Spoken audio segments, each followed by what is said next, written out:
Hi friends, आज हम गोटे वेरी वेरी इंपोर्टेंट टॉपिक ऊपर आलोचना करिबा। ए टॉपिक टी होची रिडक्शन। ए रिडक्शन टॉपिक टी लॉजिक रो होची मोस्ट इंपोर्टेंट चैप्टर एवं ए रिडक्शन टाकू आमे पीजीटी एसएसबी एवं प्लस 2 सेकंड ईयर लॉजिक जो पिला माने पढुछन्ते ताको पय एटा बहुत उपादेय। ताले आम वर्तमान रिडक्शन को जिबा, किंतु रिडक्शन को जीवा पूर्व आमे आउ टिके तार पूर्वाभास जानिबा दरकार। से कोन होची ना अरिस्टोटल जे कि होचंती फादर ऑफ लॉजिक, से कहचंती चारोटी फिगर भितरु first figure is the perfect figure. से ताकू परफेक्ट फिगर काहे की कहिले ना से कहिले जेउथिरे तांको डिक्टम रे से दर्शैचंती जेउथिरे मेजर प्रेमिसटा इनवर्सल हबो एवं माइनर प्रेमिसटा अफर्मेटिव हबो जो फिगर रे सेटा हबो परफेक्ट फिगर। तेणु आमे देखिले चारोटी जाक फिगर भितरु केवल फर्स्ट फिगर टी होची परफेक्ट फिगर जोटा कि अरिस्टोटल कहचंती, किंतु अन्यन जो फिगर रहिले सेकंड थर्ड फोर्थ एगुडा को कोन इम्परफेक्ट फिगर हेबे। अरिस्टोटल कहले ना सेडा मु इम्परफेक्ट बोली कहि नाही, केवल फर्स्ट फिगर को परफेक्ट फिगर बोली कहिची। आउ जदी से जो तीनोटी फिगर रहिले जहा को कहूच सो कॉल्ड इम्परफेक्ट फिगर, जदि तांकर कंक्लूजन गुडी को फर्स्ट फिगर रो कंक्लूजन सहित टैली करिवो तबे आमे सेईटा को परफेक्ट बोली धरिबा। तबे ए जो प्रोसेसटा आमे करिबा एटा कहंती रिडक्शन। ताले आमे जानले से प्रोसेसटा केमिति हबो। रिडक्शन होची दी प्रकार रो, गोटे होची डायरेक्ट रिडक्शन आ गोटे होची इनडायरेक्ट रिडक्शन। वर्तमान आमे डायरेक्ट रिडक्शन केमिति करिबा अरिस्टोटल सेटा बतैछन। से कहिसंती जे जदि कोनसी अक्षर पूर्व फर्स्ट फिगर रे हमर चारोटी रहिछि वैलिड मोड बारबरा सिलारेंट डारी फेरियो।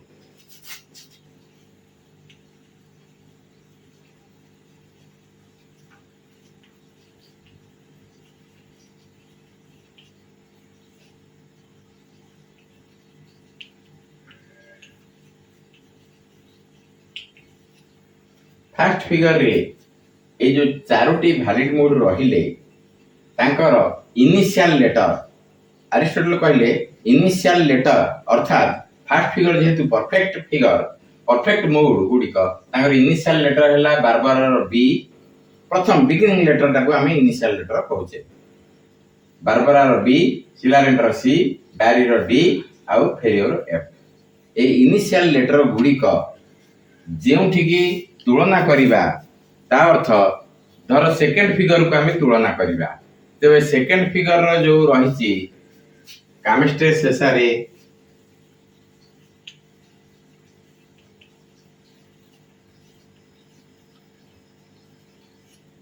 12 को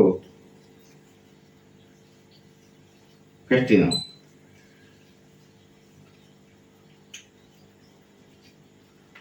फर्स्ट फिगर रो चारोटी अछि वैलिड मोड, सेकंड फिगर रे मध्य चारोटी अछि वैलिड मोड। तबे जहा को जहा सहित तुलना करियो हेले से कहचंदी इनिशियल लेटर को इनिशियल लेटर सहित तुलना करियो। अर्थात बारबरा अछि यार हला बी, सिलारेंट सी, डारी डी आउ फेरियो एफ। तार मध्य केमिस्ट्री तार से सी सेसारे सी, 12 को बी आउ 15 एफ। आमे प्रथमे कोन करिबा ना इम्परफेक्ट मोड जोटा को कहूचे सो कॉल्ड इम्परफेक्ट मोड ताकू आमे तार इनिशियल लेटर को नेई फर्स्ट फिगर रो इनिशियल लेटर सहित तुलना करिबा। जदि आमे केमिस्ट्री को दबा तुलना करिबा को तबे ता का सहित तुलना हबो ना सी जो थिबो सिलारेंट सहित तुलना करिबा। ताले केमिस्ट्री से आउ सेसारे दीटा को सी सी रहउथिबारु से दुईटी जाको सिलारेंट सहित तुलनीय। ताहले वर्तमान 12 को आ 15 रहिचंती 15 टी सी आसीबो फेरियो को, किंतु एठी अरिस्टोटल गोटे पॉइंट कहिले 12 को सेटा बारबरा को जीव नाही। जदियो इनिशियल लेटर बी अछि बारबरा मध्य बी अछि, बी को जीवा कथा किंतु सेटा जीव नाही कहीं ना सी आउ गोटे पॉइंट मध्य कहिसेंती जो भारिड मोड रो मझिरे सी थिबो अक्षर सी एटार अछि सी 12 को सी अछि तेणु से गुराक डायरेक्ट रिडक्शन हेई पारिबे नाही जेहेतु आमे डायरेक्ट रिडक्शन ऊपर आलोचना करूचे तेबे 12 कोटा डायरेक्ट रिडक्शन हबो नाही एवं जदि ताकू डायरेक्ट रिडक्शन करबा को हबो तेबे तार नाटाକୁ चेंज करिया पड़िबो अर्थात लेटर सी टाकू आमे ओमिट करबा को पड़िबो तेबे ता कथा तो परे आलोचना करबा वर्तमान आमे देखिबा कामेस्ट्रेसटा किपरि भाबे डायरेक्ट रिडक्शन हबो सिलारेट को सेटा को आमे वर्तमान परीक्षा करी देखिबा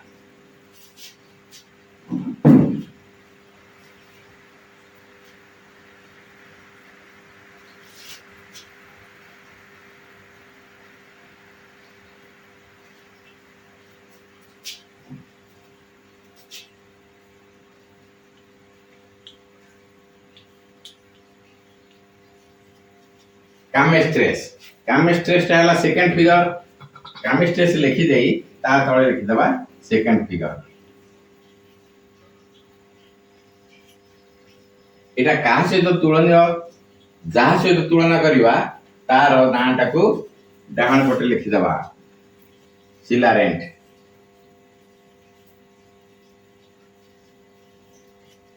एटा हला फर्स्ट फिगर तेबे कामेस्ट्रेस टाकू सिलारेंट सहित तुलना करबा को हेले आमे तार फिगर टिकु मध्य आंकिबा पड़िबो सेकंड फिगर एई परि भाबरे अर्थात जोटा कनेक्टिंग लाइन रहिछि सेटा हबो एम ऊपर रहला पी तळे हला एस ता फिगर टाकू आंकिबा पड़िबो एवं फर्स्ट फिगर टा हला उल्टा जेड अर्थात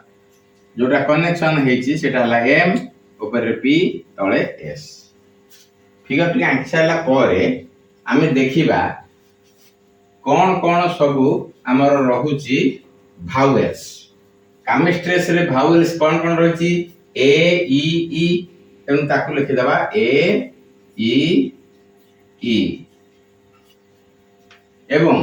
सेकंड फिगर अनुसारे आमे ताकु प्रपोजिशन बाहर करबा बा प्रेमिस बाहर करबा ए रहला ऑल जेहेतु एटा मेजर प्रेमिस ए अछि तेनु ए रहला ऑल एवं मेजर प्रेमिस एटा हला मेजर प्रेमिस एटा हबो minor premise p is m all p is m तापरे माइनर प्रेमिस कोन अछि ना e हेले तार सिंबल टा हला no minor premise Etah s is m एवं कंक्लूजन मध्य ई अछि एटा मध्य हबो नो सब बेले कंक्लूजन टा s इज p हबो काहे कि ना मिडिल टर्म टा केबे हेले कंक्लूजन को आसी परिबो नाही ताले नो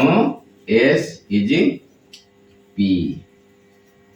प्रथमे एही परि भाबरे से गुडा कर प्रपोजिशन गुडा को तीनटा अंक लिखि देबा पड़िबो तापरे कोन करिबा देखिबा ए भावेल परे केउ केउ लेटर अछि जोडा को अरिस्टोटल दर्शैचंती जो अक्षरटा थिले सेही भावेल टाको चेंज करियो पड़िबो तबे अरिस्टोटल कहिचंती जदि एम थिबो सेटा हबो म्यूचुअल ट्रांसपोजिशन एम थिले हबो म्यूचुअल ट्रांसपोजिशन एस थिले हबो सिंपल कन्वर्शन पी थिले हबो पार्शियल कन्वर्शन के थिले सेटा हबो ओवर्सन ए चारोटी अक्षर को से दृष्टि देकरी जोर देकरी कहचंती जदि कोनसी भावेल परे ए चारोटी अक्षर भितर जे कोनसी अक्षरटी रहितिबो तेबे मो कहिबा अनुसार से गुडी को चेंज करबा पड़िबो तेनु आमे देखिबा केउ भावेल परे कोन अछि ए गोटे भावेल तापरे एम अछि एम थिबारु एटा हबो म्यूचुअल ट्रांसपोजिशन म्यूचुअल ट्रांसपोजिशन कोन म्यूचुअल ट्रांसपोजिशन होची आमे सेम रैंक भितरे अदल बदल करिबा अर्थात जोटा मेजर प्रेमिस अछि सेटा आसीबो माइनर प्रेमिस हबो माइनर प्रेमिसटा मेजर प्रेमिस हबो एटा कहा जोगो ना बाय एम जो है। तेबे यार अर्थ कौन ये जो छकटी पड़िला यार अर्थ कौन ना ईटा है माइनर प्रेमिस से पड़ेगा मेजर को मेजर है जो ई अर्थात नो एसीजीएम जहाँ अच्छी से यार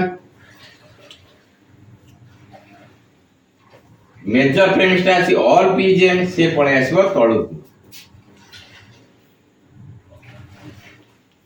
all P is M Etah bye M द्वारा घटिला तापर देखिबा ए पर एम अछि ई पर पुनी एस अछि ई जो भावेल अछि तापर पुनी एस अछि एस थिले कोन हबो एस थिले हबो सिंपल कन्वर्शन तेबे एस थिले सिंपल कन्वर्शन हेले हम एट लिखि दबा बाय एस सिंपल कन्वर्शन रे ईटा ई हबो तेनु ईटार ई करिबा एवं कले कन्वर्शन रो नियम अनुसार सब्जेक्ट प्रेडिकेट उल्टी जिवे ता अर्थ transposition of subject and predicate ता अर्थ ई रहला नो एठी अछि एस इज एम ए जो M is S no M is S तबे ई पर एस थिबारु आमे पाई गले ई रो नो एम इज एस तापर देखिबा कोन ना एटा तो गोटिकिया हे गला एई जो ए टी आमे पाइचे एटा ता पाखु पळेबो कारण दुईटी प्रेमिस न हले कंक्लूजन बाहरिबो नै एटा सिंपल ता पाखु पळेबो ए हले कोन all P is M Etah simple खाली एठी की नै जिबा काहे के ना दुईटी प्रेमिस को एकाठी करे गिरी आमे कंक्लूजन बाहर करिबा तेबे एठी कंक्लूजन बाहरिबो कि नै आमे किपरि जानिबा आमे हमकु देखिबा पड़िबो जे जोटा आसी गला एटा फर्स्ट फिगर को आसुची कि नै जदि फर्स्ट फिगर को आसीबो कंक्लूजन ता सेठी बाहरिबो तेबे देखिबा एम एम मिडिल टर्म का में जॉइंट कर दबा एस अछि एपट को पी अछि एपट फर्स्ट फिगर को आसी गला जदि फर्स्ट फिगर को आसी गला कंक्लूजन ता एठी निश्चित भाबे बाहरिबो ताल कंक्लूजन कोन हबो जेतु फर्स्ट फिगर को आसीला आमे देखले फर्स्ट फिगर अछि ई ए रु ई बाहरिजी एटा सेमति ई ए रु ई बाहरिबो ऊपर को लक्ष्य करिबा फर्स्ट फिगर रो सिलारिटी अछि ई ए रु ई बाहरिजी कंक्लूजन सेमति हमर एठी हला कोन ई ए रु ई मध्य कंक्लूजन बाहरिबो खाली ई बाहले एटा आजो नो ई रो सिंबल नो देई हम कोन करिबा ना वर्तमान एटा पी टा जेतु पी टा तळु को आसी भारी ए पी टा को हमें सब्जेक्ट लिखबा जोटा तळु को आसीबो एम टा को छाडी देई जेउ टर्म ता थिबो सेटा को लिखिबो सब्जेक्ट रे ताले नो पी इज एस वर्तमान बाहर पला नो पी इज एस किंतु एठी हमें लक्ष्य करिबा जे यार जो कंक्लूजन बाहरिला यार जो कंक्लूजन अछि वर्तमान समान हो नाही ताले समान जदी हो नाही निश्चित भाबे हमें लक्ष्य करिबा जे हमरो ए जो अछि इम्परफेक्ट मूड बोली जहा कहूचे ई तापर आउट अक्षर अछि एस तापर आउट अक्षर एस अछि माने सिंपल कन्वर्सन हे जिवो तेनु हमें एठी सेटा को सिंपल कन्वर्सन करि देबा बाय एस करि दे सिंपल कन्वर्सन हे जिवो एस अर्थ सिंपल कन्वर्सन तबे ई रो सिंपल कन्वर्सन हला ई आउ जेतु कन्वर्सन होउची सेटा उल्टी जिवो अर्थात टर्म गुडा को उल्टी जिवो नो एस इज पी हे जिवो वर्तमान देखिबा इम्परफेक्ट साइड रे जो कंक्लूजन अछि नो एस इज पी एपटे फर्स्ट फिगर रे जोडा परफेक्ट कहजे सी मध्ये हे गला नो एस इज पी वर्तमान कंक्लूजन गुडी को समान हे गला एथुर जणा पड़ी गला जे फर्स्ट फिगर सहित समान होबारु कामेस्ट्रेस जो मूड टी हला सेटा हला वैलिड मूड एवं मूड जदी वैलिड हबो ता फिगर टी मध्ये परफेक्ट हे जिवो ताले कामेस्ट्रेस ता बाहरला वैलिड मूड এই ଗୋଟିଏରୁ ମଧ୍ୟ ଆମେ ଖାଲି ଜାଣିପାରିବା ନାହିଁ, ଆହୁରି ମଧ୍ୟ ଅଛି। କାମେଷ୍ଟ୍ରେସ୍ ଗଲା ପରେ ଶେଷରେ ଅଛି ବାରକ ଅଛି, ଫେଷ୍ଟିନ ଅଛି। ତେଣୁ ସେଇଗୁଡ଼ିକୁ ଆମେ ନେକ୍ସଟ ଭିଡ଼ିଓରେ କରିବା। Thank you.